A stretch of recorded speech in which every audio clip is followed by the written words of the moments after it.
وڵی سوپای عراق خۆی هەوڵیدا بە زەبری هێز دانیشتوانی ئەم گەڕەکە لە نێو خانووەکانیان دەکات، بەڵام تا ئێستا نەیتوانیوە سەرکەوتوو نەبووە.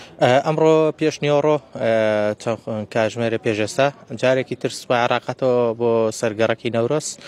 من خۆم و کاتە لێرەنەوە باز وەکوەوەی باسییان کرد سوپای عراق هاتوونەتە ئێرە ویستویانە جارێکی تر دەست بەسەر ماڵی کەیا بگرن، تا ئێستا نەیانتوانێت هیچ ماڵێکە دەستی بەسەرا بگیرێت، تەنها ئەوەی هەیە ئەو پێنج خانوویان بەدەستەوەیە.